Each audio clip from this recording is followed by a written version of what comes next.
अस्सलामुअलैकुम। प्रोग्राम है शाम रमज़ान, आपको वेलकम कहेंगे। मैं हूं आपके साथ आमना खटाना और मैं हूं अशफाक इसहाक सत्ती। आज बड़ा बाबरकत दिन है, आज जुम्मतुल विदा था और जाहिर है कि इस माह मुक़द्दसा का ये आखिरी जुम्मा था और आई एम श्योर कि आप सब लोगों ने इसकी सआदत हासिल की होगी और आपके रोज़े बहुत अच्छे गुजरे होंगे, क्योंकि ये महीना जैसे कि हम बात करते जा रहे थे कि स्टार्ट में तो लगता है कि न जाने क्या हो, कितना टाइम लगेगा, लेकिन ये वाहिद महीना है पूरे साल में जिसके गुजरने का पता नहीं चलता। तो आई एम श्योर कि आप लोगों ने इसका भरपूर फ़ायदा उठाया होगा, इसके तीनों अशरों का। एक चीज़ जो मैं मेंशन करना चाहूँगा, जो गुज़िश्ता रोज़ मस्जिद नबी में वाक़या हुआ, वो काबिल मज़म्मत है, काबिल अफसोस भी है। बहुत दिल दुखा उससे, क्योंकि आप ज़ाहिर है कि आपकी पार्टी वाबस्तगी हो सकती है, आपकी मुल्क से वाबस्तगी हो सकती है, लेकिन वो जो मकाम जिसके बारे में कहा जाता है कि झुकाओ नज़रें, बिछाओ पलकें, अदब का आला मकाम आया, तो ऐसे मकाम पर तो बात भी, तिलावत भी धीमी आवाज़ से होती है, बात भी धीमी आवाज़ से की जाती है। वहाँ पर किसी भी लिहाज से सियासी नारे या सियासी वाबस्तगी का इजहार करना और उस मकाम के तक़द्दुस को किसी भी तरह से पामाल करना, ये अफसोसनाक है। तो इसकी जितनी भी मज़म्मत की जाए कम है। यकीनन काबिल मज़म्मत है और हम देख रहे हैं कि सोशल मीडिया पर भी इसकी मज़म्मत की जा रही है। बहरहाल जनाब आगे बढ़ते हैं और बहुत सारे मामलात हैं जिन पे आज हम प्रोग्राम में बात करने वाले हैं। उनमें सबसे ऊपर जो आज मैं देख रही थी, गर्मी ने बहुत तंग किया, शदीद गर्मी थी। और वैसे भी ये कहा जाता है कि जुमे का रोज़ा जो होता है थोड़ा सा मुश्किल होता है निस्बतन। अच्छा, एक चीज़ वैसे मैंने ये भी नोट किया, आई एम श्योर कि आप लोग इससे रिलेट कर सकते हैं जो हमारे साथी यहाँ पर मौजूद हैं या फिर अपने टीवी स्क्रीन पर हमें देख रहे हैं, कि भाई ये जो पंखे हमारे चल रहे होते हैं, भले वोल्टेज पूरा हो लेकिन वो स्लो हो जाते हैं गर्मी के मौसम में, या उनका लगता ही है कि कुछ अरसे बाद उनके कैपेसिटर्स का कोई इशू आ जाता है कि वो चेंज करने होते हैं, रिप्लेस करने होते हैं। तो ये एक बड़ा मसला है। यानी कि एक तो शदीद गर्मी है, लोड शेडिंग का अपनी जगह मसले मसाइल हैं। उसके लिए शहबाज शरीफ साहब ने 1 मई की तारीख दे दी है कि तब से लोड शेडिंग ख़त्म हो जाएगी, लेकिन वो कह रहे हैं कि उन्होंने पावर प्लांट्स की मरम्मत नहीं की, फ्यूल नहीं खरीदा, इसकी वजह से बहरान हुआ। पिछली हुकूमत कह रहे हैं कि इन्होंने मैनेज नहीं किया सही से। खुर्रम दस्तगीर साहब तो 10 दिन का टाइम दे रहे हैं, शहबाज शरीफ साहब ने 1 मई का कहा और वो 10 दिन में कह रहे हैं। मुतालिका वजारत तो उन्हीं की है ना। असल में शहबाज शरीफ साहब को आदत है बेसिकली एक साथ कई वजारतें चलाने की, तो वो ज़ाहिर है कि उसी हिसाब से बयान दे देते हैं। लेकिन बहरहाल करना चाहिए भाई, बहरान निकालें जितने पावर प्लांट्स हैं। पहले आपको याद है नून लीग की हुकूमत जब खत्म हुई थी तो उस वक्त ये कंसर्न 2018 के बाद, अभी जब ये तहरीक इंसाफ की हुकूमत से पहले, तो उस वक्त ये कहा जा रहा था कि बिजली ज़्यादा प्रोड्यूस कर दी है, प्रोडक्शन कैपेसिटी ज़्यादा है, लेकिन जो हमारा तरसीली निज़ाम है, यानी कि जो डिस्पैच लाइन है, वो ठीक नहीं है, जिसकी वजह से मसाइल होते हैं। अब ये है कि एक नया मामला खड़ा हो गया, अब देखते हैं कि क्या इसका हल निकालते हैं। बिल्कुल ऐसे ही। और अब हम ये देख रहे हैं कि गर्मी भी ऊपर से बहुत बढ़ती चली जा रही है। जिस तरह से गर्मी जो है वो अप्रैल में ही हमें जून वाली गर्मी महसूस हो रही है। खुदा का वास्ता जून का नाम न लें, पहले से ही परेशानी शुरू हो गई। हर दफ़ा आप अप्रैल के साथ जून का तस्करा करती हैं, क्या पता जून में मौसम अच्छा हो जाए। वैसे ही ग्लोबल वार्मिंग से क्लाइमेट चेंज हो रहा है। अभी तो महकमा मौसमियात फिलहाल ये कह रहा है कि 3 से 4 डिग्री मजीद टेम्परेचर बढ़ेगा। सो ये बहुत ही कंसर्निंग है। हम ये देख रहे हैं कि फैसलाबाद हो, बहावलपुर हो, जैकबाबाद हो, वहाँ पर 41, नवाबशाह हैदराबाद में 40, मुल्तान रहीम यार खान में 39 और कई ऐसे इलाके हैं जहाँ पर 36 डिग्री आज रिकॉर्ड किया गया। लोग क्या कहते हैं इससे मुतालिक, लोड शेडिंग से मुतालिक? एक तो टेम्परेचर, ऊपर से लोड शेडिंग। जरा सुनिए। लाइट का तो आप पूछे ही मत, लाइट होती कब है ये तो बताएं आप। 24 घंटे में 3 घंटे होती है टोटली। वो अब टाइम ये कि 2:30 बजे रात तक जो ना लाइट नहीं होती है। लाइट का तो इशू ये कि फजर में बंद कर देते हैं रोज़े के टाइम, और रोज़े के और इशा के टाइम, अपना तराबी के टाइम भी लाइट का बड़ा इशूज़ है। 12 घंटे की लोड शेडिंग कर दी है इन लोगों ने, बहुत ज़्यादा बेजार करके परेशान करके रखा है। शेडिंग बहुत ज़्यादा है, रमज़ान है, कम से कम रमज़ान में तो नहीं होना चाहिए, बहुत ज़्यादती है, लोगों का रोज़े होता है। बिजली की लोड शेडिंग से कारोबार मुतासर होता है। सपोज एक मोबाइल ठीक होने आया, लाइट ही नहीं है तो वो कैसे ठीक करेंगे? सुबह 8 बजे आती है तो फिर दोपहर को 2 बजे आती है, जब 3 बजे आती है तो फिर अफ्तार के टाइम आती है। जब इमरान खान की जब हुकूमत का टाइम था तो इतनी लोड शेडिंग नहीं थी। ना ही शहरी में होती है ना इफ्तारी में होती है। 16 घंटे लाइट होती नहीं है, ना ही इसी की वजह से हमारे कारोबार भी डिम हो गए। इससे बेहतर इमरान खान था, कम से कम लाइट तो बिजली तो मिलती थी हमारे को। लाइट की बड़ी प्रॉब्लम है। लाइट इमरान खान ने बहुत अच्छी लाइट दी, मगर अभी तो लाइट नहीं है, तो ना शहरी में ना अफ्तारी में तकरीबन 24 घंटे में तकरीबन 18 घंटे लोड शेडिंग है। सिर्फ 6 घंटे लाइट आती है, वही बस। 10 से 12 घंटे तो मिनिमम लाइट जा रही है और विदाउट शेड्यूल जा रही, कोई शेड्यूल नहीं है लाइट जाने का। भाई लोड शेडिंग तो आपके सामने आप देख रहे हो, पूरा शहर लोड शेडिंग के बारे में परेशान है। अच्छा जी, तो सिचुएशन आपने देख ली कि लोग परेशान हैं और जाहिर है कि बेहाल हैं। एक होता है परेशान गुस्से में होना, एक होता है बेहाल होना कि वो कहते हैं कि यार ना रोज़गार प्रॉपर है, ना बिजली दस्तयाब है, गर्मी इस कदर शदीद है, जाएँ तो जाएँ कहाँ। तो इस पर मुख्तलिफ इलाकों में क्या सूरत हाल है लोड शेडिंग की। कराची और लाहौर सबसे ज़्यादा मुतासर, इवन ये कि इस्लामाबाद में हमारे कई जानने वाले हैं जिन्होंने अब तो पहली दफ़ा हिस्ट्री में उन्होंने क्या किया है कि अब UPS वगैरह लगवाना शुरू कर दिए हैं, तो इस वक्त स्टोरीज पोस्ट कर रहे होते हैं। तो कराची साहब हमारे साथ मौजूद हैं, हमारे जाने माने पहचाने अंजुम अब्दुल वहाब, और लाहौर से हमें ज्वाइन कर रहे हैं मज़हर इकबाल। तो अंजुम अब्दुल वहाब भाई बताइएगा कि कौन कौन से इलाके मुतासर हैं, लोड शेडिंग की क्या सिचुएशन है भाई कराची में? अब तो बताए बगैर बिजली चली जाती है यार। ये लोड शेडिंग की सूरत हाल तो हनूज वैसे ही बरकरार है। गर्मी का अगर कहा जाए तो ये सदियों से सिलसिला चलता आ रहा है। ये मौसम गर्मा है, दर्जा हरारत में इजाफा होना है, और इस दर्जा हरारत में इजाफे के साथ लोड शेडिंग होना आवाम के लिए मुसीबत बन जाता है। माह रमज़ान है, लोगों ने रोज़े रखे हुए हैं, सहर और अफ्तार में बिजली नहीं होती है, और लोग सहरी भी बगैर बिजली के करते हैं, अफ्तार में भी ये सूरत हाल है। एहतिकाफ में मसाजिद में लोग बैठे हुए, उनको मुश्किलात का सामना करना पड़ा है। कराची का कोई इलाका ऐसा नहीं है जहाँ पर शेड्यूल अनशेड्यूल लोड शेडिंग ना हो रही हो। तर्जुमान KLIT का कहना है कि उनको नेशनल ग्रिड से 1000 मेगावाट मिल रही है। उस सूरत में भी कराची में लोड शेडिंग एक सवालिया निशान है। कराची के इलाके खासतौर पर जो मुतासिर हैं, इनमें लांडी, कोरंगी, मलीर, बल्दिया कॉलोनी, इत्याद कॉलोनी, स्कीम 33, गुलशन मीमार, गुलशन इकबाल, नॉर्थ कराची, इसके अलावा दीगर इलाके भी देखे जाए, किमाड़ी, लियारी, मलीर, मॉडल कॉलोनी। हम आपसे सिर्फ सवाल करेंगे, अभी अजान हो रही है तो अजान के एहतराम में थोड़ा आपसे बात रोकते हैं, सिलसिला मौकूफ करते हैं, हम लाहौर चलते हैं। जरा मज़हर इकबाल भाई से थोड़ा सा। बिल्कुल ऐसा ही है, मज़हर इकबाल की तरफ चलते हैं। मज़हर, लाहौर की क्या सूरत हाल है? वहाँ कुछ सिचुएशन बेहतर है या वहाँ पर भी लोड शेडिंग जो है वो 3-3, 4-4 घंटे की गैर एलानिया और एलानिया भी चल रही है? जी, लाहौर की अगर हम बात करें तो यहाँ सूरत हाल बदतर है, बल्कि बदतरीन है। जो कुछ दिन पहले 2 से 4 घंटे लोड शेडिंग थी, गुज़श्ता 2-3 रोज़ से 12 से 16 घंटे तक लाहौर और उसके गिरदोनवा में इसको के ज़ेर इंतज़ाम जो इलाके हैं वहाँ लोड शेडिंग पहुँच चुकी है। और गुज़श्ता रात तो सूरत हाल इंतहाई ख़राब थी कि जब लोड पड़ता है ग्रिड स्टेशन पर तो उनको जबरन बंद कर दिया जाता है, जिसके बाद से गैर एलानिया लोड शेडिंग शुरू हो जाती है। क्योंकि जब बिजली की तलब बढ़ती है तो आगे से रसद पूरी ना हो तो वो फिर सिस्टम के कोलैप्स होने का ख़दशा होता है, जिसके बायस रात कई मरतबा शहर के मुख्तलिफ ग्रिड स्टेशन को बंद करना पड़ा। तो पहले तो 6 से 8 घंटे लोड शेडिंग थी, फिर उसके बाद जब ये ग्रिड स्टेशन बंद करना पड़े सिस्टम को कोलैप्स होने से बचाने के लिए, तो ये लोड शेडिंग का जो दौरानिया है ये 12 घंटे तक पहुंच गया लाहौर शहर में। अगर हम बात करें जो हमारे साथ जो लेस्को के ज़ेर इंतज़ाम देहात हैं, वहाँ पर जो है 2 घंटे के बाद 1 घंटा, फिर उसके बाद 2 घंटे के बाद 2 घंटे जो है वो बिजली बंद हो रही है, और कोई पता नहीं है कि कितने घंटे बिजली जानी है, कब आनी है। पहले तो कुछ अर्सा पहले तो एक शेड्यूल था कि जी 1 घंटे 2 घंटे आएगी, 1 घंटा चले जाएगी, लोगों को पता होता था। रात से हालात बहुत ख़राब हुए हैं, और जो पावर हाउसेज हैं मुतअद्दद, अभी तक उनकी जो पैदावारी सलाहियत है उसके मुताबिक वो बिजली नहीं दे रहे, क्योंकि उन तक जो फर्नेस ऑयल और जो गैस से चलते हैं जी, वो उन तक प्रॉपर जो गैस कोयला वो हुकूमत ने नहीं दिया।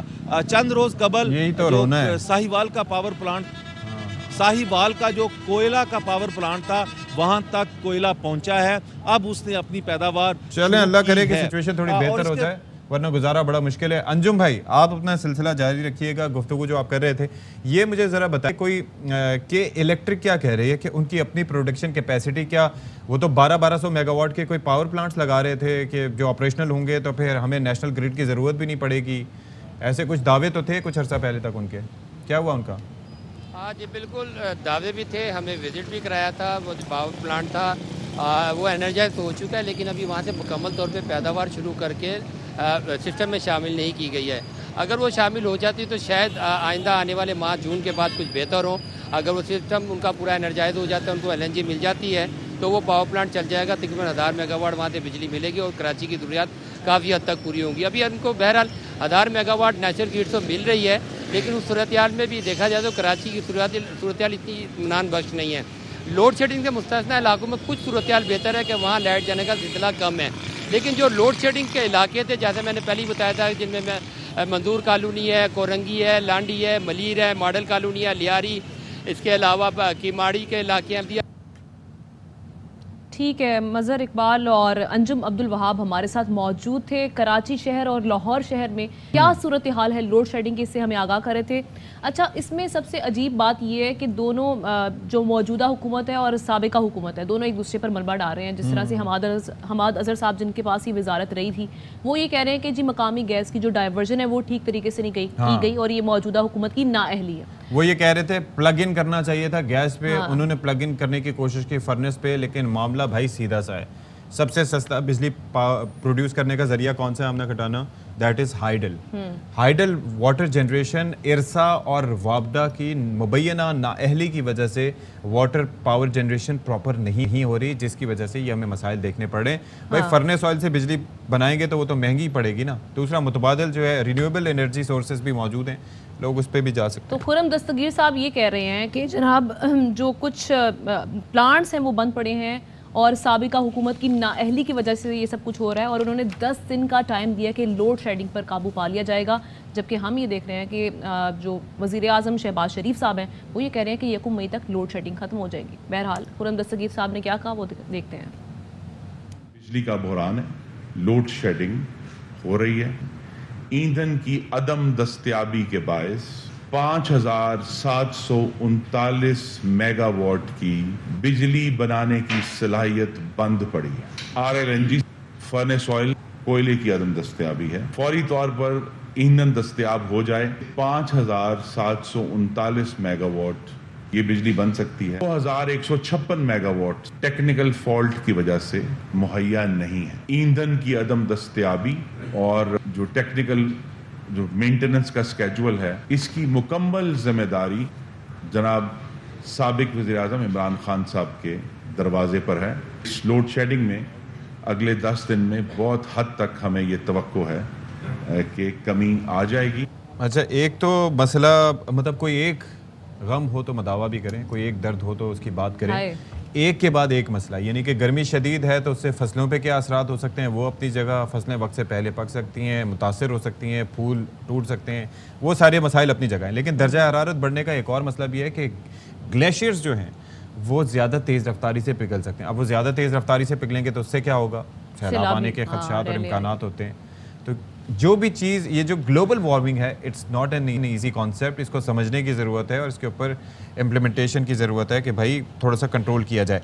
अच्छा जी, PDM में जो कि खैबर पख्तूनख्वा का है, यानी provincial obviously disaster management authority, उनकी जानिब से ये कहा गया है कि भाई ये सैलाबी रेले आ सकते हैं और दरियाओं समेत पानी के रास्ते के करीब रहने वाली जो भी आबादियाँ हैं उनको अलर्ट रखने का कह दिया गया है। तो बी वेरी अलर्ट, अल्लाह ताला बाकी जो है वो हमारे हाल पे रहम करे। इसी हवाले से बात कर लेते हैं, माहिर माहौलियात डॉक्टर परवेज़ आमिर साहब हमारे साथ मौजूद हैं, उनसे बात करते हैं। सर, बहुत शुक्रिया आपके वक्त का। सबसे पहले तो ये कहिएगा, जिस तरह से हम देख रहे हैं कि मौसमियाती तब्दीलियाँ आ रही हैं ख़ास तौर पर पाकिस्तान में, तो इस क्या असरात हो सकते हैं मुमकिन तौर पर? इसके बड़े गंभीर असरात हैं जी, इसको कहते हैं। जैसे पिछली हुकूमत ने कुछ कोशिश की, उसके बाद क्योंकि कोविड आ गया साथ, उसको कहते हैं ये वॉर शुरू हुई है, उसको कहते हैं रशिया की, तो ज़्यादा टेंशन वहाँ डिवर्ट हो गई है। इसके बड़े दूर रस किस्म के नताइज हैं। अभी इंडिया, पाकिस्तान, नेपाल, ये सारे एरिया के अंदर जो है ना एक्सट्रीम हीट वेव चल रही है, और ये मेरे ख्याल हमारी तारीख़ की सबसे ज़्यादा हीट वेव होगी, जिसके अंदर ये तीनों मुल्क जो है ना बुरी तरीके से फंस चुके हैं। तो पाकिस्तान के लिए मैं समझता हूँ कि सबसे ज़्यादा ज़रूरी चीज़ यही है कि हम एक मजबूत तरीके से अडेप्टेशन की तरफ जाएं, ताकि इसके साथ मुताबिकत पैदा करें, इसके साथ जंग नहीं लड़ी जा सकती। अच्छा सर, मुझे ये बताइए कि बेसिकली समझने की ज़रूरत है, क्या ये जो दुनिया भर में एक ग्लोबल वार्मिंग और क्लाइमेट चेंज हो रहा है उसके असरात पाकिस्तान पे पड़ रहे हैं, या ये जो असरात हैं ये इस खित्ते तक महदूद हैं? नहीं जी, पूरी दुनिया में है ये जो है ना। बेसिकली तो CO2 इमिशंस की वजह से है ये, उसको कहते हैं। सिर्फ ये नहीं कि पाकिस्तान की हद तक महदूद है। पाकिस्तान हमारा तो 7वां 8वां नंबर है दुनिया में जो से ना इसके साथ इफेक्ट होने का। गो हम जो से ना हमारा नंबर उसमें कुछ भी नहीं है, हम जो से ना CO2 इमिशंस में बिल्कुल कहीं भी नहीं है। हम 135 नंबर के ऊपर हम गिना जाता है, हमारी तो कोई हैसियत नहीं है इमिशंस के अंदर। लेकिन जहाँ तक उसके असरात हैं वो ये खिता जो सा हमारा है, ख़ास तौर पर जो हमारे ग्लेशियर्स का जो सा एरिया है, ये बहुत सीवियरली इम्पैक्टेड होगा इसके साथ। अच्छा। तो ये जो अभी वार्निंग दी है इन्होंने, कहते KP की गवर्नमेंट ने, मैं समझता हूँ बिल्कुल सही समत में है, और इसके जो से ना आप जो लोग वहाँ पर हैं, ये लैंडस्लाइडिंग की वजह से ग्लॉफ एक होता है फिनोमेना, ग्लेशियल लेक आउटफॉल, जो सी ना ये बस्ट हो जाती हैं, जो सी लेक्स बनी ही नहीं, बस्ट याद नहीं आपको सर वो अताबाद जो झील बनी थी वो कैसे बनी थी और उसके भी बस्ट होने के कितने खदशात जाहिर किए जा रहे थे? If you remember. बिल्कुल, वो है 33 और हैं जी, तकरीबन 50 झीलें जो सी ना, वो 50 से ज़्यादा झीलें, 33 झीलें जो सी सीरियस किस्म की हैं। तो ये जो हालात बन रहे हैं इसके अंदर मतलब ना हमें बहुत ज़्यादा कॉशन करनी चाहिए। और एक बुनियादी वजह इसकी ये भी है कि हमारी जो सी ट्री प्लांटेशन है ना जी, वो इंतहाई कमज़ोर किस्म की है। हम जो है ना अपना ट्री कवर को नहीं बढ़ा सके। जिन ममालिक में ट्री कवर ज़्यादा है वहाँ पर इसके असरात जो है ना उसको कहते हैं वो कम है। वो पिछली हुकूमत ने कोई कोशिश की है लेकिन अभी उसके नताइज आने में काफ़ी सारा अरसा लगेगा, मैं समझता हूँ। तो डॉक्टर साहब, अभी फौरी तौर पर जो सैलाब अलर्ट जारी किया गया उससे निपटने के लिए मुमकिन तौर पर क्या इकदाम किए जा सकते हैं? उसके लिए जी यही है जो सी वहाँ पॉपुलेशन है उनको आप सेंसिटाइज करें। उनके लिए जो है ना वहाँ जैसे रेस्क्यू 1122 है हमारे पास है, इनको बताएं। ये जो सी बहुत रैपिड किस्म की मूवमेंट होती है ना जी टूरिस्ट की, अभी ये ईद होगी तो उसके बाद टूरिस्ट भी एकदम मूव करना शुरू हो जाते हैं बहुत ठंडे इलाकों में। उसको भी ज़रा वॉच करें बहुत केयरफुली कि ये जो सी ना ये फ्लडिंग से ज़्यादा जो सी ना लैंडस्लाइड का ज़्यादा डर है जी, इसके साथ होता ज़्यादा लैंडस्लाइड है। यहाँ का टेम्परेचर तकरीबन 5 से 7 डिग्री जो है ना बढ़ा इस एरिया का इस लास्ट 20 डेज़ के अंदर। तो ये बहुत सीवियर किस्म के जो से ना इम्प्लीकेशंस ला सकता। तो एहतियाती तदाबीर हैं जी जो सी स्टैंडर्ड हैं, उसको कहते हैं डिजास्टर। अच्छा सर, एक और चीज़ मुझे समझाइएगा, और ज़ाहिर है कि आप नज़र रखते हैं इन मामलों पे, ये जो NDMA और PDMA के महकमे हैं अलर्ट जारी करने के अलावा, आपको लगता है कि 2005 से लेके अब तक इनकी कैपेसिटी बिल्डिंग की गई है, ये वेल इक्विप्ड हैं या मज़ीद इनको होना चाहिए? ये काफ़ी वेल इक्विप्ड है जी। इनका प्रॉब्लम बेसिकली यही है कि उस वक्त जॉनसन अमल में आते हैं जिस वक्त कोई डिज़ास्टर होता है। हमें चाहिए कि हम डिज़ास्टर के लिए पहले प्रिपेयर हों। ये तो जिस वक्त उस वक्त तो सारे अपने तंबू उठाकर तो शोर करना शुरू कर देते हैं। तो PMD जो हमारा मेट का डिपार्टमेंट है उसको उन्होंने काफ़ी सारी इसमें इन्वेस्टमेंट की है और मैं समझता हूँ ये जो है ना ये अब काफ़ी हद तक जो है ना आपकी मदद कर सकते हैं। वैसे इंटरनेशनली भी जो है इसके ऊपर काफ़ी इन्फॉर्मेशन अवेलेबल हो जाती है। लेकिन जो NDMA है ख़ासतौर पर जो प्रोविंशियल NDMAs हैं और जो से डिस्ट्रिक्ट लेवल के उसको कहते हैं जो से डिज़ास्टर मैनेजमेंट की जो सी ऑर्गेनाइजेशन है ना, उनको स्ट्रेंथन करना इंतहाई ज़रूरी है। वो है जो सी फर्स्ट लाइन ऑफ डिफेंस है। और सेकेंडली हम ज़्यादा इसके ऊपर अपनी आर्मी के ऊपर रिलाई करते हैं। आर्मी की सपोर्ट बहुत ज़रूरी है, लेकिन इसके अलावा जो से सिविल डिफेंस है, दूसरी जो सी हमारी एजेंसीज है ना, उनको भी जो सा आप तैयार करें। मोस्ट इफेक्टिव मैं भी समझता हूँ ये रेस्क्यू 11 की है, जो सी 1122 जो सा है, फ़ोन करें तो वो इस तरह से। ठीक है, बहुत शुक्रिया आपका डॉक्टर परवेज साहब हमारे साथ मौजूद, और बड़ा अहम मामले पर उन्होंने बात की। तो असल चीज़ है कोऑर्डिनेशन। इदारे मौजूद होते हैं, कोऑर्डिनेशन उनके अंदर हो, वेल इक्विप्ड तो होते हैं, लेकिन जब हो जाए तो उसके बाद सारी चीज़ें लेके पहुंचने से बेहतर है पेशबीनी ज़्यादा बेहतर की जाए। बिल्कुल ऐसी है। ब्रेक लेते हैं, ब्रेक के बाद वापस आएंगे।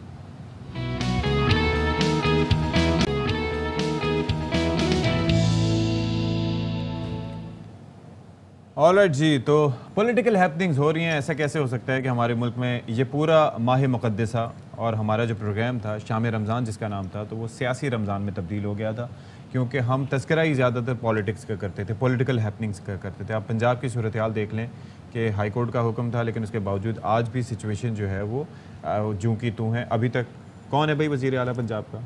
अभी तक उस्मान बुज़दार साहब ही हैं। जस्ट इमेजिन, उनको खुद यकीन नहीं आता, वो कहते हैं मैं इस्तीफा दे बैठा हूँ। वो आप कह रहे हैं मैंने इस्तीफा दिया था और बड़े नियत के साथ इस्तीफा दिया था। बहरहाल नियत के साथ दिया था लेकिन गलत जगह, यानी कि नमाज पढ़ी थी, किबला रुख होकर नहीं पढ़ी थी। हाँ जी। तो हमजा शहबाज साहब ने आज फिर जो है लाहौर हाई कोर्ट से रुजू किया और उन्होंने कहा कि इस पर जल्द से जल्द फैसला दिया जाए और इम्प्लीमेंटेशन करवाई जाए। अब उनकी दरख्वास्त पर फैसला महफूज कर लिया गया है। अब देखते हैं कि क्या फैसला आता है, लेकिन मुमकिन तौर पे वही फैसला आएगा। फिर कहा जाएगा जी हल्फ लेने दिया जाए या उसके लिए कोई नुमाइंदा मुकर्रर कर दिया जाए, अगर गवर्नर साहब खुद नहीं लेना चाह रहे उनसे। अच्छा, और इमरान खान साहब आज आए थे, क्या उन्होंने बातें की? जी, इमरान खान साहब आज वर्कर्स कन्वेंशन मुल्तान में उन्होंने खिताब किया और साथ ही साथ खिताब करते हुए उन्होंने एक बार फिर 20 लाख लोग इस्लामाबाद पहुँचने का जिक्र किया। 30 हो गए, उन्होंने 10 बढ़ा दिए। 30 हो गए। देखिएगा मैं चैलेंज करता हूँ, 30 लाख लोग वहाँ पर पहुंचे। वो कह रहे हैं कि आरिफ अलवी साहब को भी कुछ खत लिखने की वो बात कर रहे थे। हाँ। और साथ ही अमरीकी मुरासले की तहकीकात के हवाले से भी कुछ तज़किरा कर रहे थे। अब लेट्स सी इस हवाले से क्या होता है। चौधरी गुलाम हुसैन साहब हमारे साथ मौजूद हैं। तमाम तर सियासी सूरत हाल पर तजिया करने के लिए उनसे बेहतर शख्स कौन हो सकता है। चौधरी साहब बहुत शुक्रिया, आपको भी जुम्मतुल विदा बहुत बहुत मुबारक हो। एक तो ये है कि आप जिस तरह से कह रहे थे कि भाई दरख्वास्त में ही आपने ये कानूनी नुक्ता उठाया था कि भाई फरीक नहीं बनाया गया गवर्नर साहब को, लेकिन डायरेक्ट कर दिया गया, सदर को भी और गवर्नर को भी। तो आज आपकी लगता है सुन ली गई है, तो आज पूछा गया है कि भाई क्यों नहीं बनाया फरीक? नहीं, इससे तो बात नहीं बनती ना, यानी उनका इसरार है कि हमारा हल्फ नहीं हो रहा। आवाज आ रही है? जी बिल्कुल सही आ रही है, क्लियर आ रही है सर। अच्छा, बोलिए आप। मतलब हमजा शहबाज और मुस्लिम लीग नून और उनके ताजियों का ये मौक़िफ़ है कि हमने अपना एक वज़ीर आला को इलेक्ट किया है और आइन और कानून के तहत गवर्नर और सदर जो है उनका हल्फ नहीं ले रहे। अब गवर्नर और सदर का ये मौक़िफ़ है कि जो अजलास जिसमें आप अपने इलेक्शन को डिक्लेयर कर रहे हैं वो आइन और कानून के मुताबिक अजलास सिरे से हुआ ही नहीं। एक शख्स गैलरी में खड़ा मेगाफोन पकड़ के कह रहा है जी मैं फलां को वोट कर रहा हूँ और फलां को नहीं कर रहा। अभी किसी दुनिया के हिस्से में ऐसा हुआ नहीं है, तो उनका यानी सुना ही नहीं जा रहा। अब उन्होंने नए जज साहब ने आज सुना है केस और फैसला महफूज रखा है, और मोहम्मद अजहर सदीक जो एडवोकेट थे पीटीआई और एमपीएस के, उन्होंने कहा कि भाई ये फैसला अदालत करेगी, इसके बाद डिविजनल बेंच के पास है, उसके बाद सुप्रीम कोर्ट है, तो इसलिए आप इस तरह जल्दी ना मचाएं। और नंबर 2 सबसे बड़ा इशू ये है कि 26 आदमी जो है वो मुनहरफ हो गए जिनको पंजाबी में लोटे कहा जाता है, और उनमें वो डिप्टी स्पीकर भी शामिल है। तो ये हमजा शहबाज अगर हल्फ ले भी लेते हैं तो ये बंदे तो अनसीट हो जाएंगे, तो फिर कौन सी मेजॉरिटी है जिसकी वजह से ये हुकूमत चलाएंगे? तो ये बड़ा कॉम्प्लिकेटेड केस है।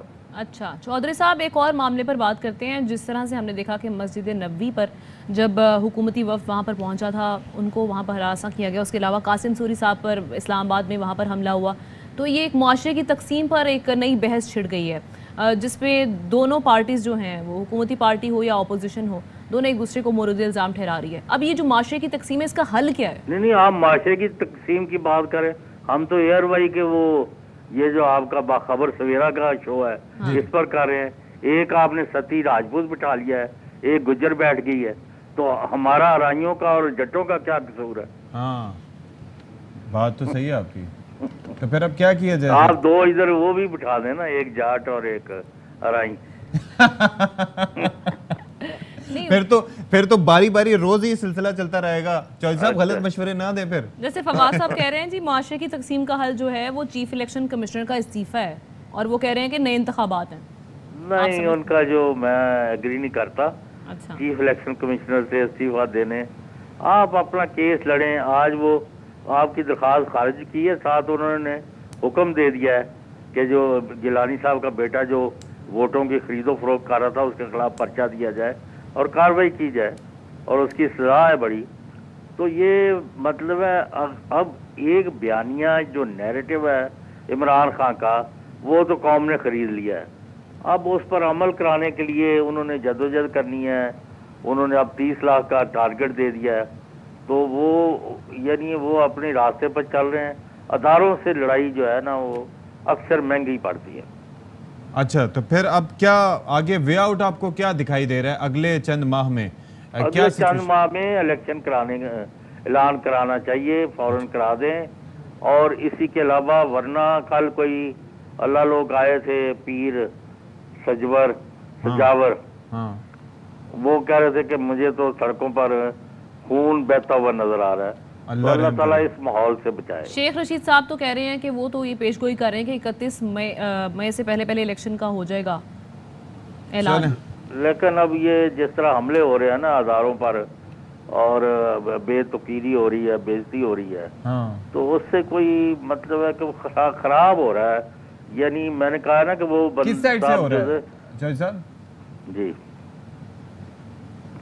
हेलो, ये हमले किस तरफ से हो रहे हैं चौधरी साहब? हमले हो रहे हैं पीटीआई की तरफ से, हमले हो रहे हैं जो नए हुक्मरान है उनकी तरफ से। अच्छा। अब कल सूरी साहब पर जो वहाँ अपना सहरी के लिए बैठे थे उनके ऊपर अपने गनमैन भेज के हमला कराना, ये कौन सी हुकूमत का काम है और कौन से इंसाफ की बात है?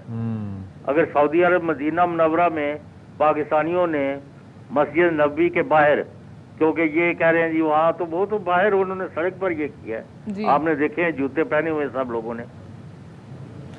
अच्छा जी, चलें, बहुत शुक्रिया आपका चौधरी गुलाम हुसैन साहब हमारे साथ मौजूद तजियाकार। और लेकिन बात यह है कि मस्जिद नबवी के अंदर हो बाहर हो, लेकिन मदीने की हदूद में जो कुछ हो, उस मुक़द्दस सरज़मीन पे जाके हो, तो वो चीज़ काबिल अफसोस भी है और दिल दुखाने के लिए वही काफ़ी है हमारे। ऑलराइट जनाब, ब्रेक लेते हैं, ब्रेक के बाद वापस आते हैं।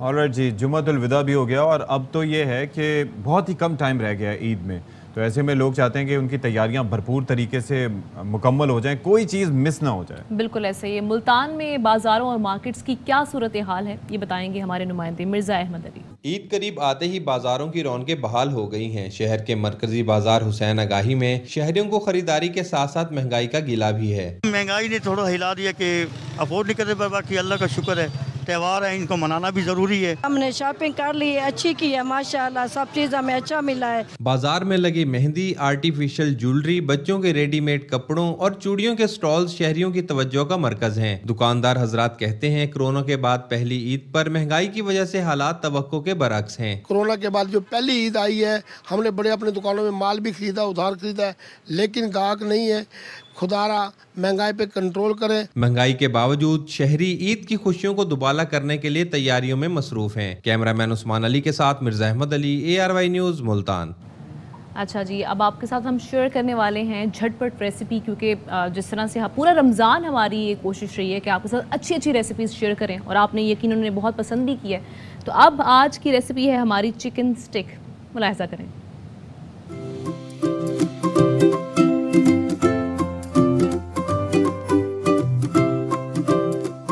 आज की हमारी रेसिपी है चिकन स्टिक्स।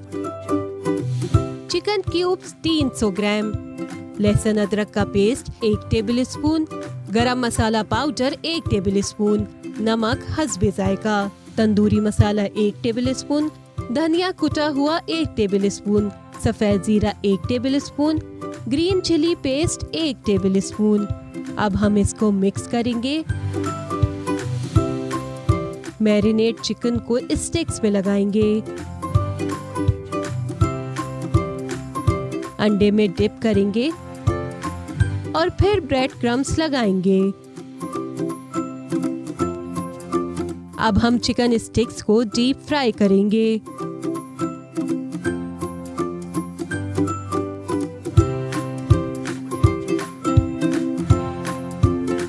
ऊपर से गार्निश के लिए क्रीम डालेंगे। लीजिए, हो गई हमारी यम्मी सी चिकन स्टिक्स तैयार। ऑलराइट जी, रेसिपी आपने देख ली। आई एम श्योर कि आप सारे ये जितने दिनों में हमने रेसिपीज आपको बताई होंगे, आप नोट डाउन कर रहे होंगे। चलें ब्रेक लेते हैं, ब्रेक के बाद वापस आएंगे। स्टे विद अस।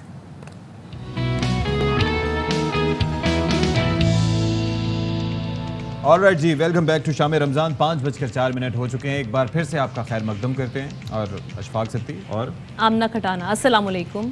और उम्मीद करते हैं कि हर ब्रेक में सलाम होगा। नहीं, हर ब्रेक में नहीं, 2 पार्ट हैं जो कि 2 हिस्से हैं, 4 बजे का और फिर 5 बजे का, और दोनों में जो हमें ज्वाइन करें उन सबको सलाम करना बहुत ज़रूरी होता है। सलाम भेजना। हाँ, किसी ने उस वक्त ज्वाइन किया हो। हम अक्सर ब्रेकिंग चला रहे होते हैं, हम नहीं कहते कि अब जो हमारे नाज़रीन ने ज्वाइन किया तो उनके लिए एक बार फिर से बताते चल रहे हैं, तो इस तरह से हम अभी भी कर सकते हैं।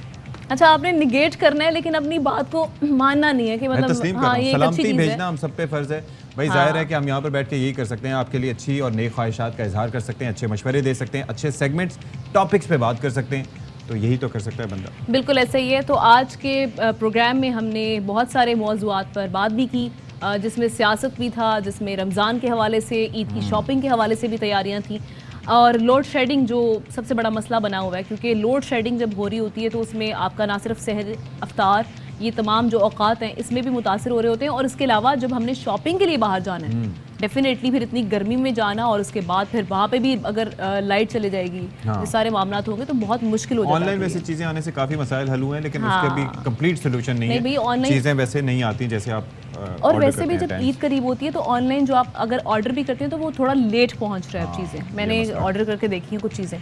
बहरहाल किसी भी माशरे की तरक्की के लिए कुछ चीज़ें जो हैं वो बहुत बुनियादी ज़रूरियात में से एक हैं, जैसे आपकी तालीम हो गई, जैसे आपकी सेहत हो गई और रोज़गार के मौके हो गए। ये प्रोड्यूस करें अगर हम, तो आपका जो मुआशरा है वो यकीनन तरक्की करेगा। ऐसे में हम ये देखते हैं कि हुकूमत की जानिब से तो कुछ काविशें या कोशिशें की जा रही होती हैं, लेकिन कुछ ऐसे गैर सरकारी इदारे भी हैं जो माशरे की तरक्की के लिए अपने खिदमात अंजाम दे रहे होते हैं। बिल्कुल जी, उनमें हैंड्स भी शामिल है और हैंड्स इब्तदाई तौर पर कराची के मुज़ाफ़ाती इलाकों में माँ और बच्चे की सेहत की ज़रूरियात को पूरा करने के लिए एक मेडिकल के कॉलेजेस जो तालिब इल्म थे, मेडिकल के तालिब इल्म, उनकी जानिब से एक इनिशिएटिव था और छोटे से इक़दाम के तौर पर शुरू किया गया था और अमली तौर पर काम करने वाली सबसे बड़ी तंजीम बन चुकी है। और इस वक्त सेहत, तालीम, इंफ्रास्ट्रक्चर, रोज़गार और आफात से निमटने की ट्रेनिंग समेत अब बहुत से मामलात पर काम भी कर रही है। साथ ही माजूर अफराद को माशरे में बराबरी का मकाम दिलवाने के लिए भी कोशां है।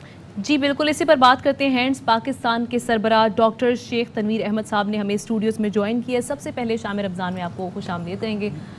सर, ये कहिएगा, हैंड्स पाकिस्तान इस वक्त किन किन शोबों में खिदमात अंजाम दे रहे हैं? जी हाँ, माशाल्लाह हैंड्स, जैसा आपने कहा कि ये हमारे founding chairman professor Ghaffar Billoo ने बनाई थी। हमारे प्रोफेसर थे, हम लोग सब स्टूडेंट हुआ करते थे ज़माने। अब तो ज़ाहिर है कि हैंड्स को 40 साल हो गए हैं बने हुए। एक कमरे से शुरू किया था, माशाल्लाह अक्रॉस पाकिस्तान है। सिर्फ पिछले साल मैं बताऊं कि हमने कोई 2.5 अरब रुपए की ये काम किया है पूरे पाकिस्तान में। हमारी 33 ब्रांचेज हैं पाकिस्तान के तमाम बड़े शहरों में, तो उनके ज़रिए हम काम करते हैं। 57 अजला में हमने काम किया था। कोई 16,000 से ज़ायद विलेजेस या अर्बन सेटलमेंट जो है, कच्ची आबादियाँ, उनमें हमारे काम है। और आपने जैसे कहा, कोई 60 लाख लोगों तक हम पहुँचे पिछले साल डायरेक्ट। जो हमारे बेनिफिशरी थे 60 लाख। और तरीक़ेकार क्या? और उसमें एक तो ये कि सेहत के लिए हमने काम किया। हमारा 2 तरीका सेहत के लिए। एक अस्पताल है हमारे, कोई 39 के करीब 39 अस्पताल हैं, जिसमें 16 लाख मरीज़ों का हमने मुफ्त इलाज किया। इसी तरह हमारा कम्युनिटी हेल्थ वर्कर का एक पूरा नेटवर्क है, 4000 कम्युनिटी वर्कर जो कि 4000 विलेजेस में मौजूद हैं। और जो हेल्थ की अवेयरनेस, मोबिलाइजेशन और सर्विसेज देते हैं। तो उन्होंने कोई 11 लाख मरीज़ों के साथ काम किया है।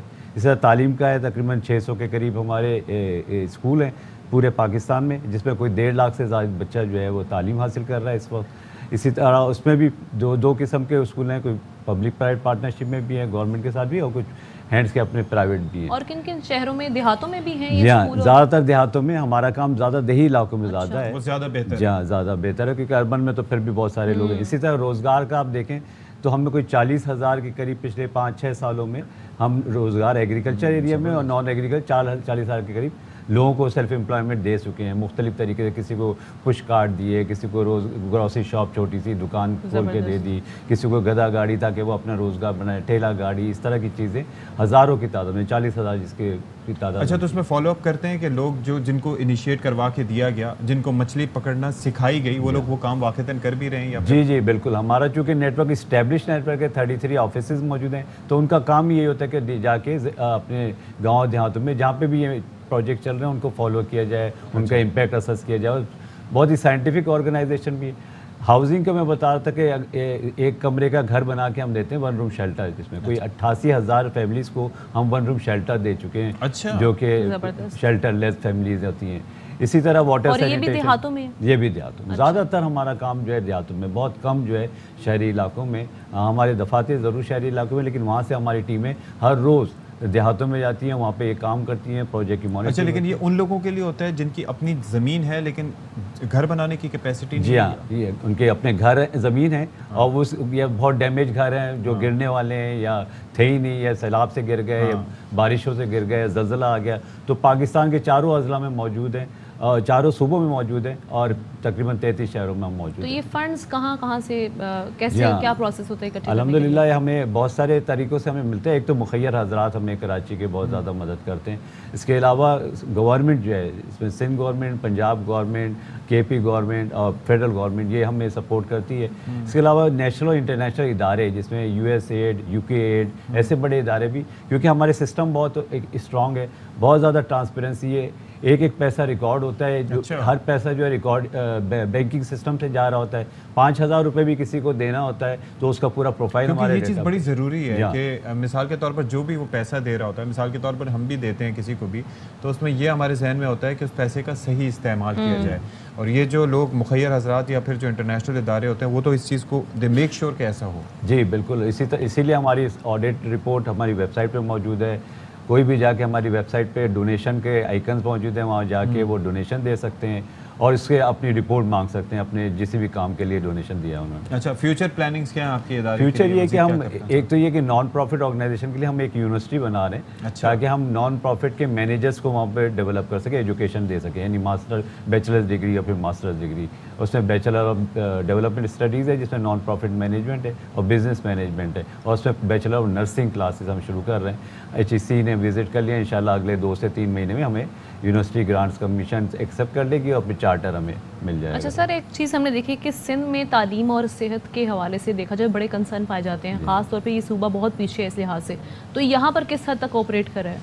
जी हाँ, सिंध में हमारा क्योंकि हमारा हेडक्वार्टर कराची में है तो सिंध में हम हाईली कंसंट्रेटेड हैं। यानी सिंध के तकरीबन हर ज़िला में सिवाय 1 या 2 के हम मौजूद हैं, और हम हज़ारों की तादाद में न सिर्फ तालीम का काम कर रहे हैं, हेल्थ का काम कर रहे हैं, सर्विसेज का, एजुकेशन का, लाइवलीहुड का, इंफ्रास्ट्रक्चर, और जैसे मैंने बोला वाटर सैनिटेशन, तो हज़ारों की तादाद में। अच्छा, लेकिन एक चीज़ है कि जैसे हम दूसरे सूबों में तो बात करते हैं ना, आप कहते हैं गवर्नमेंट सेक्टर के साथ भी आपकी कोलैबोरेशंस होती हैं, पब्लिक प्राइवेट और इस तरीके से, लेकिन सिंध में असल चीज़ ही ये है कि इंफ्रास्ट्रक्चर कई इलाकों में ना होने के बराबर है, तो वहाँ पर लगता ये है कि ज़्यादा आपको फंड्स खर्च करने की ज़रूरत पड़ती होगी, रिसोर्सेज ज़्यादा स्पेंड करने होंगे। ज़ाहिर है जो हम तकरीबन सिंध में हम कोई 12 साढ़े 12 हज़ार विलेजेस में काम कर रहे हैं, जिसमें ये कम्युनिटी इंफ्रास्ट्रक्चर भी शामिल है। उस पर छोटे छोटे रोड भी बना के देते हैं, ब्रिजेस भी बना के देते हैं। अच्छा। ताकि जो बच्चे अगर दरिया से उनको घूम के आना पड़े तो वो डायरेक्ट स्कूल पहुंच जाएं। अच्छा। तो इसी तरह उनके स्ट्रीट बना के देते हैं,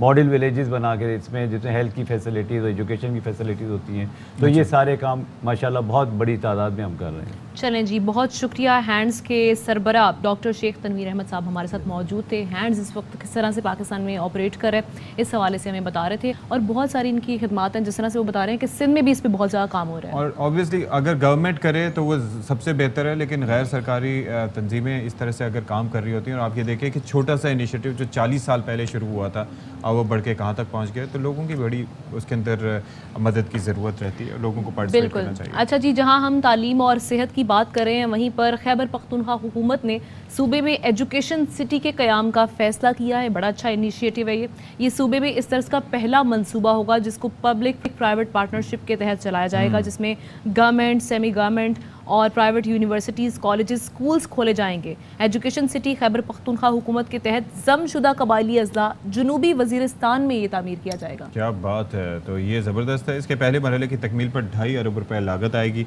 और इस पर बात कर लेते हैं। प्रोजेक्ट डायरेक्टर हमारे साथ मौजूद हैं डॉक्टर नजीबुल्लाह। बहुत शुक्रिया, आपने हमारे लिए वक्त निकाला। ये एक अच्छा इक़दाम है, बहुत ही अच्छा इनिशिएटिव है, इस बारे में हमें मज़ीद बताइएगा ज़रा। एजुकेशन सिटी एक नया प्रोजेक्ट है प्रोविंशियल गवर्नमेंट खैबर पख्तूनख्वा का। इसमें हम एक नया एकेडमिक क्लस्टर बनाने जा रहे हैं। वहाँ पे एक एकेडमिक इंस्टीट्यूशंस का क़याम होगा, और इन एकेडमिक इंस्टीट्यूशंस का मतलब होगा कि प्राइमरी एजुकेशन से लेकर टर्शरी एजुकेशन तक इसमें यूनिवर्सिटीज़ के सब कैंपसेस होंगे, और इसके साथ साथ वहाँ पे स्पोर्ट कम्प्लेक्सेस और जिम्नेजियम होंगे, और वहाँ पे हेल्थ फैसिलिटीज़ भी हम प्रोवाइड करेंगे।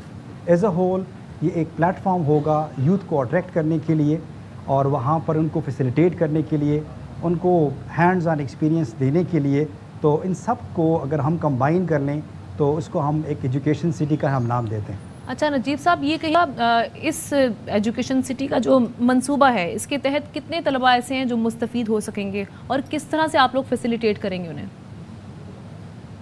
मेरे ख़्याल में जब हम यूथ एंगेजमेंट की बात करते हैं तो वहाँ पे सिर्फ एजुकेशन एक बुनियादी चीज़ है, एक बहुत ही इम्पॉर्टेंट चीज़ है, लेकिन एजुकेशन के साथ साथ वहाँ पे हेल्थ फैसिलिटीज़ का होना और स्पेशली वहाँ पे स्पोर्ट फैसिलिटीज़ का होना बहुत ज़रूरी है। तो इसलिए हमने इन तमाम चीज़ों को क्लब किया है।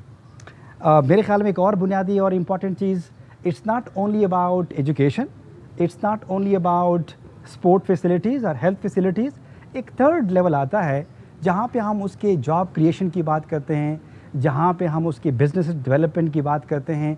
तो हम बेसिकली वहाँ पर एक और जिसको हम इनोवेशन डिस्ट्रिक्ट का नाम भी दे सकते हैं। हमारी ये ख्वाहिश है कि उन लोगों को उन ही जगह वहाँ पर एक ऐसा प्लेटफॉर्म प्रोवाइड किया जाए ताकि वहाँ पे एंटरप्रेन्योरियल एक्टिविटीज़ एक्सेलरेट कर लें, एंड दैट्स हाउ ये जो हमारा यूथ है उसको हम कंस्ट्रक्टिवली इंगेज करते हैं। अच्छा, इसके तहत तो स्कूल, कॉलेजेस और यूनिवर्सिटीज़ के अलावा तो हम सुन रहे हैं, लेकिन और कौन कौन से मंसूबे ज़ेर गौर हैं आपके?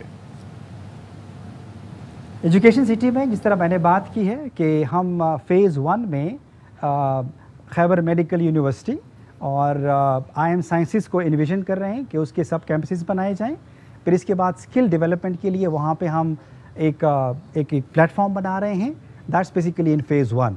अदरवाइज़ हम वहाँ पे एग्रीकल्चर को रिफॉर्म करने के लिए और वहाँ पे एक पैराडाइम शिफ्ट लाने के लिए एक वेरी अप्लाइड रिसर्च सेंटर हम बनाने जा रहे हैं।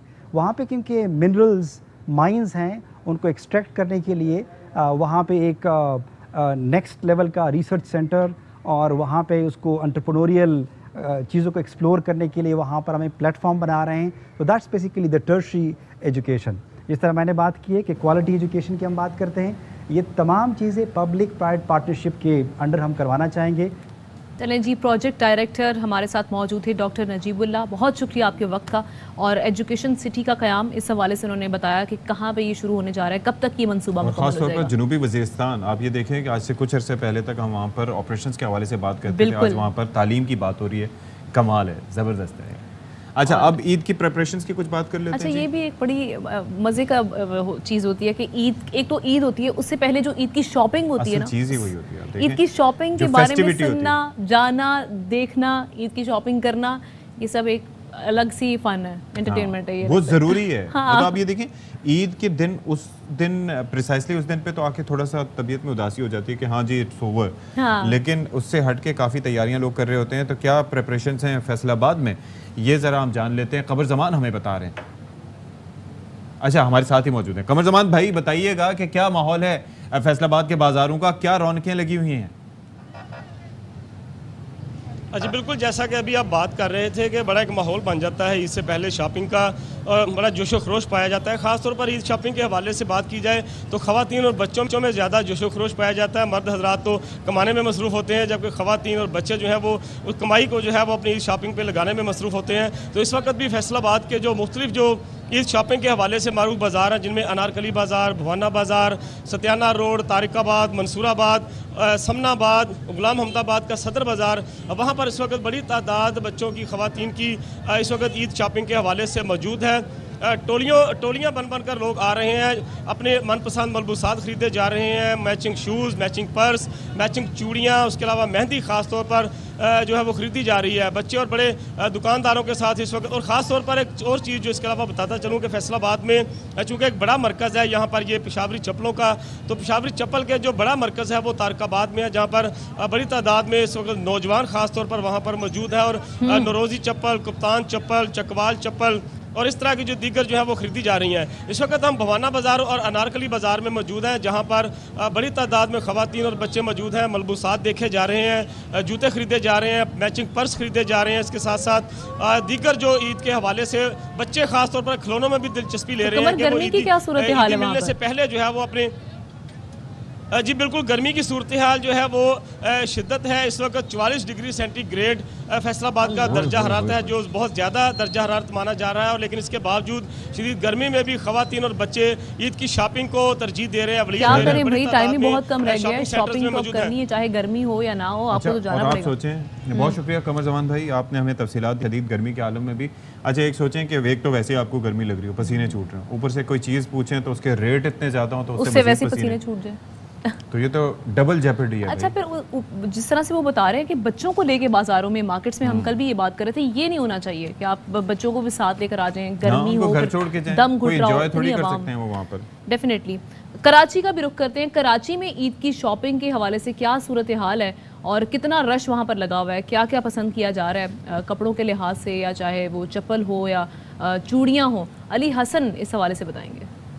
ईद उल फितर का त्यौहार करीब तर है और कराची वाले पुरजोश अंदाज से शॉपिंग के लिए मार्केट का रुख कर रहे हैं। ज़ैनब मार्केट बिजनेस हब है, करीब जवाल में दीगर मार्केट्स भी हैं जहां हर वैरायटी के कपड़े जो है दस्तियाब हैं। गुजरते वक्त के साथ जो है लोगों की तादाद में भी इजाफा होता चला जा रहा है। कपड़ों की तो हम बात कर ही रहे थे, लेकिन साथ साथ हम ये भी बताना चाहेंगे कि यहाँ पे फुटपाथ पर छोटे छोटे स्टॉल्स लगाए जाते हैं जिसमें बच्चों की एसेसरीज होती है, जिसमें चश्मे हैं, घड़ियाँ हैं, कैप्स हैं, वो भी दस्तियाब होती हैं। तो लोग बच्चों के स्पेशली ये चीज़ें ख़रीदते हैं क्योंकि बच्चों से जो उनकी खुशी होती है ईद पे, वही काउंटेबल होती है उनके पेरेंट्स के लिए भी। तो हर लिहाज से आसपास, चाहे हम रैश की तरफ चले जाएँ, एटीएम मॉल की तरफ चले जाएँ, इंटरनेशनल मार्केट की तरफ जाएँ, मिनी स्टॉल्स जो हैं हर कदम पे दिखाई देते हैं जहाँ पे हर किस्म की चीज़ें बच्चों के लिए भी स्पेशली तौर पे फ़रोख्त की जाती हैं। मगरिब के बाद जो है यहाँ की जो दाखिली और खारजी रास्ते हैं वो बंद कर दिए जाते हैं ट्रांसपोर्टेशन के लिए। उसके बाद जो आवाम की तादाद होती है वो इस तरह से होती है कि यहाँ पे वो मिसाल है कि तिल धरने की जो है गुंजाइश नहीं रहती। बाकी तो इसी तरह यहाँ की सूरत हाल होती है और जिस तरह से ईद का दिन करीब होता जाएगा यहाँ मार्केट में रश भी बढ़ता चला जाएगा। जी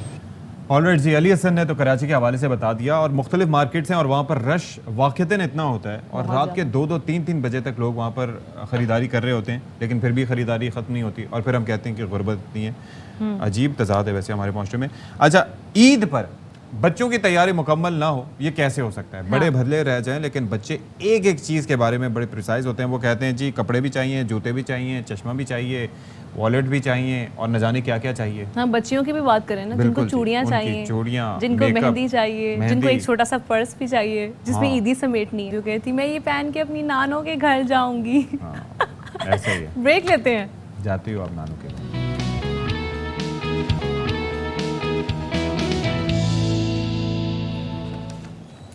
शाम रमज़ान में एक बार फिर से आपको वेलकम बैक कहेंगे और साथ ही साथ अब बात करेंगे जिस तरह से इफ्तारी में कुछ ही टाइम रह गया, एक घंटा और कुछ मिनट्स, 20 मिनट्स। एक चीज़ मिस हो गई। अस्सलाम वालेकुम, I hope you guys are doing well. जिन्होंने हमें अभी ज्वाइन किया हमारे शो को और जो हमें देख रहे हैं और ख़ास तौर पर बहुत ज़रूरी है कि हम उनको बताएं कि इफ्तारी की तैयारियों में क्या क्या लवाजमात होने चाहिए और किन किन इलाकों में कैसे कैसे तैयारियां होती हैं। हाँ जी, कुछ तो बहुत ही लाजिम व मलजूम चीज़ें होती हैं जिनमें से समोसा, पकौड़े आ जाते हैं, फ्रूट चाट आ जाती है। कुछ लोग फ्रूट चाट नहीं, चना चाट को प्रेफरेंस देते हैं।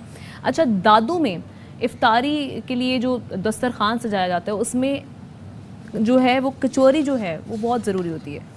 तो हम ये देखते हैं कि कचौरी जो है वो हर दस्तरखान में हमें दिखाई देती है। बहरहाल वो तो अपनी जगह सारी चीज़ें चलती रहती हैं, मामलात जो है वो बढ़ते चले जाते हैं, लेकिन मामलात ऐसे हैं कि काफ़ी चीज़ें ऐसी हैं कि जिनके अंदर बेटरमेंट की ज़रूरत होती है। हाँ जी।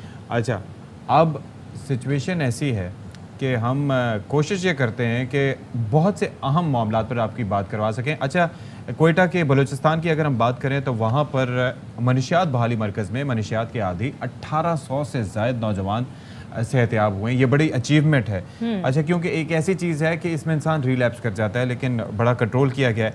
हीरोइन की लत बलूचिस्तान में 1980 की दहाई में आई थी और अफ़गान जंग के बाद ये मुतारिफ हुई थी और उसके बाद हज़ारों नौजवान इसका शिकार हो चुके हैं और ज़ाहिर है कि जो लोग इसके आदी होते हैं, जिनकी फैमिलीज़ इससे सफ़र कर रही होती हैं, वही जानते हैं कि ये कितनी बड़ी लानत है। लेकिन आई एम श्योर कि ये जो रिहेबिलिटेशन सेंटर इससे काफ़ी फ़ायदा हुआ। इसके लिए विल पावर बहुत ज़रूरी होती है। अगर आपने मनशियात से जान छुड़वानी है उसके लिए आपकी अपनी विल पावर, आपकी फैमिली की सारी सपोर्ट, ये बहुत ज़्यादा ज़रूरी है। तो जो बहाली मरकज़ है जिसकी हम बात भी कर रहे हैं, यहाँ पर हमने देखा कि काफ़ी ऐसी सरगर्मियाँ हैं जो यहाँ पर जो लोग मौजूद हैं उनके साथ उनको मुतारिफ़ करवाई जाती हैं ताकि उनको इंगेज किया जाए, उनका दिमाग जो है वो डिस्ट्रैक्ट हो सके। हाँ, इसी पर बात कर लेते हैं। अब्दुल लतीफ़ काकड़ साहब हमारे साथ मौजूद हैं, सेक्रेटरी हैं सोशल वेलफेयर डिपार्टमेंट बलूचिस्तान, और उनसे ज़रा बात करते हैं। बहुत शुक्रिया जी, आपने हमारे लिए वक्त निकाला। ये जो ख़ासतौर पर बड़ा इंपॉर्टेंट है कि ऐसा रिहेबिलिटेशन सेंटर बनाना, काफ़ी शहरों में काम कर रहे थे लेकिन उनकी इफ़ेक्टिवनेस इतनी नहीं थी, ये किस हद तक मुख्तलिफ है? जी हाँ, क्वेटे में हमारा एक sophisticated detoxification and rehabilitation centre कायम है। इस सेंटर के तवसुत से हम तकरीबन सालाना 1200 ड्रग एडिक्ट्स को जो है ना वो हम उनका इलाज करवाते हैं यहाँ, और सिर्फ इलाज नहीं करवाते हैं बल्कि इनको हम 4 ट्रेड्स जो है ना उनमें जो है ना वो हुनर सिखाते हैं, जैसे शू मेकिंग हो गया, इलेक्ट्रिफिकेशन हो गया, टेलरिंग हो गया और कंप्यूटर जो है ना। तो इन ट्रेड्स में हम उनको जो है ना हुनरमंद बनाते हैं। अच्छा, अब्दुल लतीफ़ काकड़ साहब, कहिएगा अब तक इस रिहैब सेंटर से कितने नौजवान जो हैं वो सेहतयाब हो चुके हैं और आइंदा की आपकी हिकमत अमली क्या है? तो जब से ये सेंटर इस्टेब्लिश हुआ है तकरीबन कोई 8000 के लगभग मनशियात के आदी जवान जो है ना इससे इनका इलाज हुआ है और यहाँ से बहाल हुए हैं। तो मुस्तकबिल में हमारी कोशिश ये है कि हम इस सेंटर को जो है ना मज़ीद जो है ना इसमें तोसी करें, इसकी कैपेसिटी जो है ना वो हम बढ़ाते। एक और चीज़ है, हमने देखा अफगान जंग के बाद बलूचिस्तान में जो मनशियात है वो बहुत तेज़ी से फैली थी। इस जहर से अब नौजवानों को किस तरह दूर किया जा सकता है, इसके लिए क्या इकदाम लिए जाने चाहिए? देखो ना, ये तो इसके लिए एक मल्टी प्रोंग जो है ना वो स्ट्रेटजी होनी चाहिए। हमारे सेंटर्स के थ्रू भी जो है ना ये अच्छे खासे तादाद में जो है ना ये बहाल हो जाते हैं, लेकिन मनशियात पर मुकम्मल काबू पाने के लिए जो है ना जब तक आप उसके सप्लाई चेन को नहीं तोड़ेंगे तो इनके ऊपर मुकम्मल काबू पाना जो है ना नामुमकिन है। अब्दुल लतीफ़ साहब, ये भी कहिएगा जिस तरह से कोयटा में रिहैब सेंटर है, इसके अलावा बलूचिस्तान के जो बाकी शहर हैं वहाँ पे भी ये रिहैब सेंटर कायम किए जाएंगे, इसके लिए क्या हिकमत अमली तैयार की गई है? यकीनन हर शहर में इनकी ज़रूरत है। हमारे यहाँ 20 सेंटर जो है ना वो मंजूर हो चुके हैं। एक सेंटर तुर्बत में फंक्शनल है, उसमें तकरीबन कोई 20, 25, 30 जो है ना बंदे एट ए टाइम जो है ना उसमें कैपेसिटी है, हमने रखे हुए, मैंने ख़ुद विज़िट भी किया है। तो 20 सेंटर्स के ऊपर जो है ना हम काम कर रहे हैं। इंशाल्लाह अनकरीब जो है ना हम इनको जो है ना फंक्शनल करवाएंगे। चलिए, ज़बरदस्त। अब्दुल लतीफ़ खान साहब हमें आगाह करे तो बहुत शुक्रिया आपका। अच्छा, अब एक अहम तरीन खबर, एक ब्रेकिंग न्यूज़ आप तक पहुंचा रहे हैं।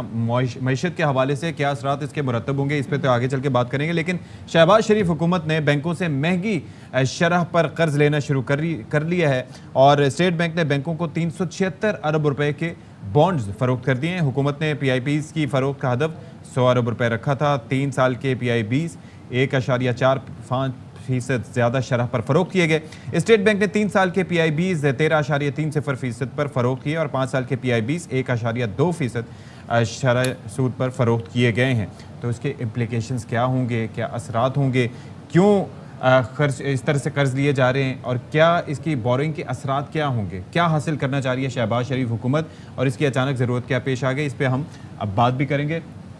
मुज़म्मिल असलम साहब हमें ज्वाइन कर रहे हैं, वज़ारत ख़ज़ाना के तर्जुमान भी रह चुके हैं और माहिर मुआशियात भी हैं। बहुत शुक्रिया मुज़म्मिल असलम साहब। ये ज़रा समझाइएगा कि ये जो बोरिंग की गई है और बोरिंग की जा रही है इस तरह से और महंगी शरह पर, क्या ये बजटरी सपोर्ट के लिए कोई और मामला है? हाँ, ये बजटरी सपोर्ट के लिए है और जो पुराने कर्जे मैच्योर होते हैं उसको उतारने के लिए है। बात ये कि अगर आप साल पहले, 1.5 साल पहले, कोरोना से पहले के जब ये हुकूमत गई थी और हमारे पास पहला साल था, तो शरह सूद जो है लगभग इसी तरीके की थी।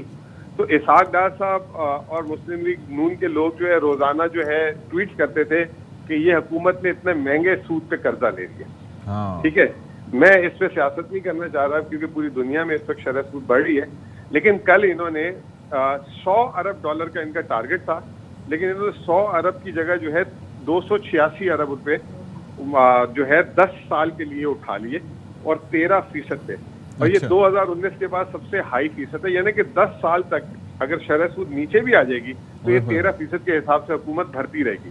तो ये एक कल इन्होंने किया और जब से ये हुकूमत आई है 1 महीने में जो इंटरबैंक काइबोर रेट है 11% से 15% चला गया है। तो यानी कि जो शख्स अगर किसी की गाड़ी की या मकान की किस्त अगर 100 रुपए बनती थी वो जो है 40% बढ़ गई है। तो कल मुझे किसी ने मैसेज किया कि उसके घर की किस्त बनती थी 2,11,000 रुपए, अब वो नई उसकी किस्त होगी 2,92,000। तो इस तरीके से जो है शरह सूद बढ़ी है और ये बार बैठ के जो है तनकीद करते रहते थे। अब ये खुद मैदान में आए हैं तो इससे अंदाजा अच्छा, लगाएं अभी 13% पे ले गए। याद है आपको मुज़म्मिल साहब कि हम भी बात करते थे जब आप वज़ारत ख़ज़ाना के तर्जुमान अभी नहीं मुक़र्रर हुए थे, लेकिन उससे पहले भी बात करते थे मईशत पे, तो ये उस वक्त मुतालबात सामने आते थे कि सिंगल डिजिट में लाना चाहिए। अब ये 13% पे चले गए और मामला यहाँ पर रुकता दिखाई नहीं दे रहा अभी भी। ये तो 10 साल का बॉन्ड था। जो छोटा बॉन्ड है ना जो 3 महीने का, और ये वो तो 15% पे इन्होंने उससे एक दिन पहले जो है शरह सूद कर दिया उसका। तो वो 15% पे चला गया है। तो आप अंदाजा लगाएं कि जब ये आए थे 1 महीना पहले तो 12% था, 12 से 15% 1 महीने में सफर तय कर लिया इन्होंने। और जब हम अगर कोई ऐसी चीज होती थी तो ये बार बार कहते थे IMF के आगे भेज दिया, IMF के आगे खुद मुख्तारी ये कर दी, IMF चला रहे हैं इनकी मईशत। अब ये सवाल बनता है इनसे कि कौन चला रहा है इनकी मईशत, इनको कौन इस तरीके से गाइड कर रहा है। तो अभी तो टच करके भी नहीं गुजरे, तो आपको लगता है कि वो जो मुज़ाकरात हुए हैं, वो जो $6 अरब का तस्करा कर रहे हैं, उससे कोई ये सिलसिला जुड़ा हुआ दिखाई दे रहा है आपको? देखिए, उसमें भी जब इन्होंने कहा कि हमारी $6 अरब मुज़ाकरात हो गए हैं और 6 की जगह वो 8 हो जाएगा और 1 साल की तोसी हो जाएगी, तो IMF की जब उसके आधे घंटे बाद IMF ने प्रेस रिलीज की और IMF ने कहा कि जी बहुत अच्छे मुज़ाकरात हुए हैं, लेकिन हमने इनको कुछ काम इकदाम करने के लिए कहे हैं, वो इकदाम करेंगे, फिर हमारा नुमाइंदा पाकिस्तान आएगा तो मजीद बात होगी। तो उन्होंने कोई यकीन दहानी नहीं की। अब इकदाम क्या है, वो बहुत ही ज़्यादा खतरनाक है। वो है बिजली की कीमत बढ़ाओ, पेट्रोल की कीमत बढ़ाओ, गैस की कीमत बढ़ाओ, टैक्स की शरह को बढ़ाओ, अपने तरक्याती अखराजात कम करो। तो एक तरफ इससे क्या होगा कि महंगाई बढ़ेगी, दूसरी तरफ रोजगार और मईशत सुकड़ेगी। तो ये एक बहुत ही, जिसे कहते हैं, अगर ये उस पर एग्री कर आए हैं, हम तो रेजिस्ट कर रहे थे, आपको याद होगा हमने अभी, लेकिन अब बैंकों के लिए तो काफी आसानी बन गई, फिर वो तो कर्जे देते रहेंगे, फिर इसी तरह बैंकिंग सिस्टम तो सही चलता रहेगा। उनकी तो पार्टी लगी हुई है। और फिर उसके बाद देखें, हमने 9 महीने में 2500 अरब का खसारा किया। इन्होंने आज के काबीना को बोला, इन्होंने 5600 अरब का कर दिया। असल में हकीकत में हमने 28,000 अरब का किया था। अब यानी कि आखिरी 3 महीने में इनका इरादा है कि 3000 अरब 3 महीने में खर्च करने का।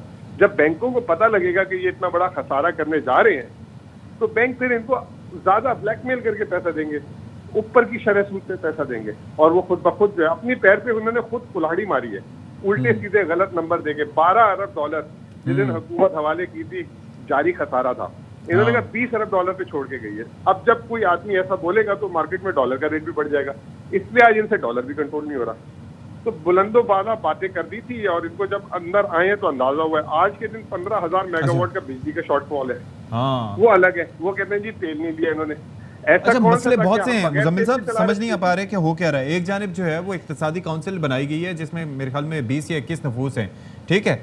अब आप ये देख लें कि हर जितने मुंह उतनी बातें। आपको लगता है कि किसी डायरेक्शन में लेके चल पाएंगे, या हर कोई अपनी अपनी हाकेगा, जो अब तक के डिसीजंस दिखाई दे रहे हैं आपको? तो देखें, जो इक्तिसादी काउंसिल है उसमें 10 तो इनके सियासी लोग ही हैं जो वजारतों के हैं, ये वो।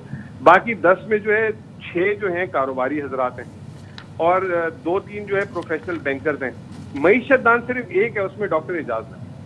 ये जो है पाकिस्तान, इन्होंने जो मशावती काउंसिल बनाई थी, उसका एक बैलेंस क्रिएट करते हैं। उसमें 4, 5, 6 अच्छे पाए के मईशतदान रखते, कुछ पाकिस्तान से लेते, कुछ बाहर से लेते, ताकि वो पाकिस्तान के मसाइल पे जो है सही तरह रोशनी गाइड कर सकें। अच्छा, यहाँ पे तो वही मतलब वही गिने चुने हर दफा एक ही जैसे लोग मिल जाते हैं, उनको जो है उसमें बना देते हैं। इसमें चंद लोग हमारी भी इकोनॉमिक एडवाइजरी काउंसिल में थे। अब जब आप हमारी माशी पॉलिसी से डिसएग्री कर रहे थे, तो हमारी उस काउंसिल के लोग क्यों लिए आपने? क्योंकि इसका मतलब ये कि उनके मशवरे सही नहीं होंगे जिससे आप डिसएग्री करते थे। तो कहने का मतलब ये है कि यहाँ पे सबने अपनी दुकान खोली हुई है और कोई सीरियस नहीं है, और हम मईशत पे सियासत करते आए हैं। मैं अभी हम भी तो हर मामले पे सियासत करते हैं। अच्छा, एक और चीज, एक चीज ये बताइएगा, ये जो सारा फैसला किया गया, उसके प्राइवेट सेक्टर पे असरात आपको क्या दिखाई दे रहे हैं? इंपोर्टर्स हैं, बहुत ज्यादा शदीद। पाकिस्तान में प्राइवेट सेक्टर ने 2008 के बाद इस साल सबसे ज्यादा बोरिंग 1400 अरब सिर्फ इस साल बोरो किया था। अभी ये जो सिर्फ जो 30 दिनों में जो शरह सूद बढ़ी है, इससे प्राइवेट सेक्टर को इजाफी सूद जो है 50 से 70 अरब रुपए देना पड़ेगा। उनकी तो चीखें निकल जाएंगी। वो अभी इन्होंने एक्सपेंशन करने जा रहे थे और ये हो गया। तो बात ये कि ये पॉलिटिकल इंस्टेबिलिटी क्रिएट करके और उसके बाद ये हालात यहाँ तक पहुंचा देने में मतलब कोई खिदमत नहीं हुई पाकिस्तान। ठीक है, बहुत शुक्रिया आपका मुजम्मिल असलम साहब, माहिर मुआशियात हमारे साथ मौजूद है। वो जाहिर है कि ये महंगी शराब पर अगर बैंक कर्जे देंगे तो उनकी तो चांदी हो जाएगी, लेकिन बेचारे लोग क्या करेंगे? किस तरीके से, अगर किस्त पहले कम होती थी, कायबोर बढ़ने पर किस्त कैसे देंगे, कहाँ से मैनेज करेंगे? ये बड़ा एक मुश्किल मरहला है और हुकूमत की बोरिंग भी बढ़ गई है। बिल्कुल, ये सवाल अपनी जगह मौजूद है। ब्रेक लेते हैं, ब्रेक के बाद वापस आएंगे।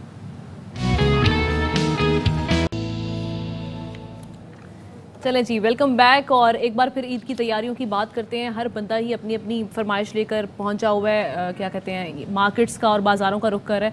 और बच्चे जो हैं, ख़ास तौर पे उनकी फरमाइशें जो हैं वो बहुत ही ऊंची होती हैं। जी, मेरी तैयारी मुकम्मल है, मुझे कोई गम नहीं है इस बात का। मुझे बहुत टेंशन है क्योंकि मेरी तैयारी बिल्कुल मुकम्मल नहीं है। आपसे इजाज़त चाहते हैं, अल्लाह हाफ़िज़। अहम तरीन खबरें अब एक क्लिक की दूरी पर। आपके पसंदीदा टॉक शोज हों या अहम मुल्की या गैर मुल्की शख्सियात की न्यूज कॉन्फ्रेंसेस, हर लम्हा बाखबर रहने के लिए सब्सक्राइब करें हमारा YouTube चैनल। मौसम की सूरत हाल हो या खेल के मैदान से खबरें, अपने मोबाइल फोन से मुल्की और बैनुल-अक़वामी अहम खबरों तक रसाई के लिए डाउनलोड कीजिए मोबाइल ऐप। बावसूख ज़राए से मुसद्दिका खबरों, तज्ज़ियों और तबसरों से मुस्तफ़ीद होने के लिए विजिट कीजिए पाकिस्तान की सबसे बड़ी न्यूज़ वेबसाइट www.arYnews.tv। इन सब के अलावा पाकिस्तान का सबसे बड़ा फेसबुक पेज हो, सबसे बड़ा न्यूज़ इंस्टाग्राम अकाउंट या फिर ट्विटर, ARY न्यूज़ पहुंचा रहा है खबरें सबसे पहले आप तक, ताकि आप रहें हर लम्हा बाखबर।